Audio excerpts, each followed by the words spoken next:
How you doing today? My name is Dan Kochevar from the Players Service here at Oak Brook Golf Club. Today I'm going to be going over chipping and pitch chipping. If you look at right here, I have what we call a ladder drill. What I do is I do this in consecutive where I hit 5 balls at each position, changing clubs. What we're trying to do is we're trying to hit the ball just on the green and let it roll up, and we're changing clubs. Here I'm going to start with an 8-iron chip. I get my feet fairly close together, about the width of the putter, like a putter head or a club head. Hands slightly forward, grip on top, and then what I want to do is a short stroke to a certain point and then watch it roll. That's my 8-iron. So my next job is to have my 9-iron to hit it roughly to the same position. Again, very similar setup position. Again, I hit my same spot. This was a pitching wedge. Again, what you do is you go into more loft, then instinctively you'll have to take it back just slightly further, yet I'm still hitting the same spot. Okay, this is my gap wedge. Again, I'm going to aim at the same area. A little more force, gets a little more spin, a little less release. And this was my 58 degree or my lob wedge. Again, I'm going to get myself into hitting the same spot. Getting the ball on the ground is extremely important. It's much easier on the game. People like to have the ball up in the air, but it is a land game in a lot of different ways.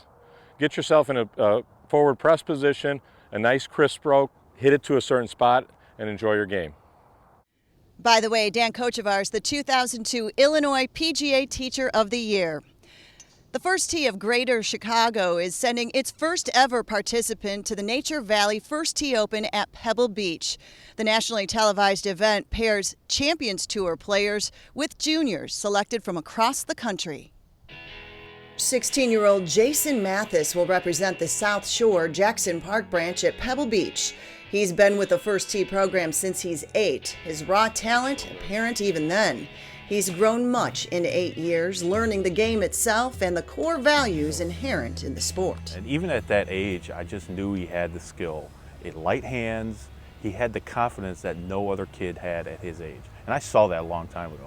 And I'm the honest to God, I saw him, when he was at the player level, and I said, this kid's got it.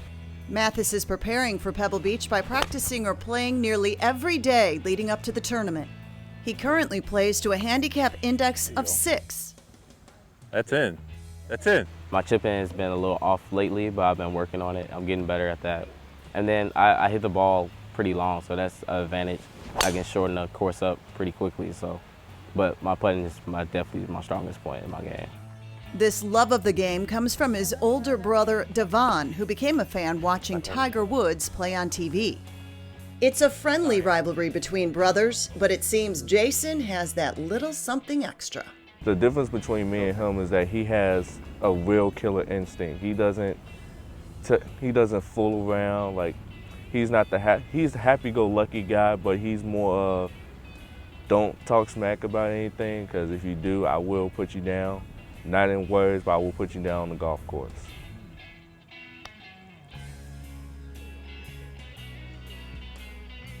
You still think you can beat me?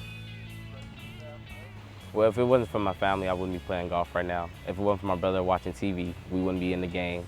If it wasn't for my mom and my dad investing in golf, I wouldn't be here. I wouldn't have the opportunity to go to Pebble Beach. So my family's been supporting me a lot. Golf's a Mathus family affair. Jason and Devon's mom serves as a coordinator in the First Tee program. She's seen her sons play and compete at St. Andrews in Scotland last year, and she's thrilled Jason has the chance of a lifetime to play the iconic Pebble Beach course this year. I just love that he gets to play one of the greatest courses in the country. Following up St. Andrews with Pebble Beach, it's a dream, and to be able to do that at 16 years old is, some things that people couldn't even imagine. So, and it gets them out of this environment. You hear so many negative things about teens in Chicago and the violence. Just having him being a part of something really positive is what we had hoped for, and I'm glad that he's a part of it. Well, I'm ecstatic because I get to play on a course where legends have played, legends have been made, and greatest players have played on. So just the opportunity to play there is amazing to me. Cole Hyland's been helping Jason since those early years when he began playing the game. He's going to California not just for support, but to play the all-important role of caddy. I'm honored. I mean, just the fact that, you know, I'm caddying for him, it's just an honor. There's no other person I'd rather caddy for in any environment than for him at Pebble Beach.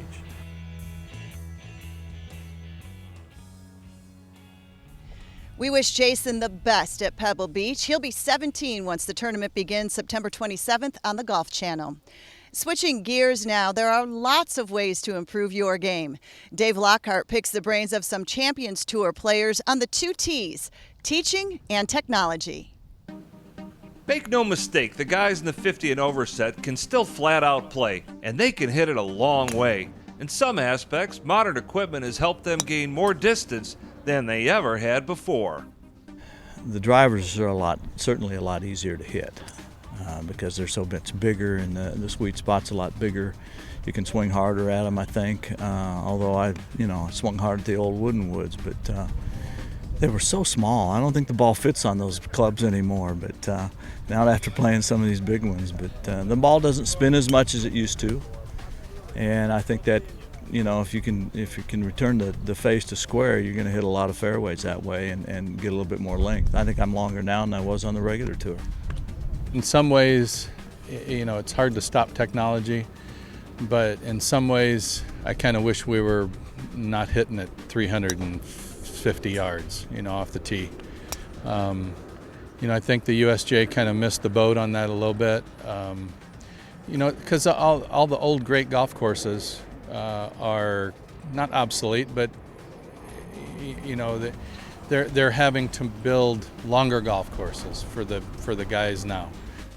There are still a number of traditionalists that play out here. David Frost ranks in the top 5 on the money list, and he isn't attached to just one manufacturer. I still like my Mizuno blades. You know, old clubs, I tend to get a new set, try them, but doesn't feel as good as the others. And I use the Adams driver, which I've used the last 3 weeks. My putter is an old Scotty Cameron that I've used for about 6 years. It's actually my son's putter. He stole one of my new ones, so I had to take his old one, and it's still in my bag. While the equipment is one thing, it still comes down to executing the shot. The Champions Tour has pro-ams every week. Thus, these seasoned pros have seen their share of poor fundamentals. You know, most of the time, people slice. Their grips are too weak, and they cut across the ball and hit slices. And generally, if you can give them a little bit of tips that'll give them a decent grip, then they can start hitting a ball that will curve a little bit. You know, hit a draw, right to left shot for the right-handed player. And if they start doing that, they start getting more distance, and all of a sudden the game gets to be a lot more fun. Well, there's not a whole lot of things you can fix because, you know, they're not out beating balls every day. They've got jobs, and to fix anything really well, you have to work at it, and you have to beat a lot of balls. And I don't think most amateurs have time to do that. Golfers in general don't turn; they just swing their hands and their arms. You know, they don't turn their body, which is they'll hit it further and straighter if they would do that. I think alignment, people don't spend enough time with alignment, and it doesn't take a lot to just get you to get behind the golf ball, look where you want to go, and then commit to your target. Guys just stand over the ball and they try and hit it at a target, but they didn't align themselves properly. That would be the most common thing I see. Even if you're a good player, it's always helpful to have a teaching professional look at your setup and swing. It's time for a quick break now. When we come back, we'll get fit at Athletico and check out an auction of Sam Snead's greatest trophies.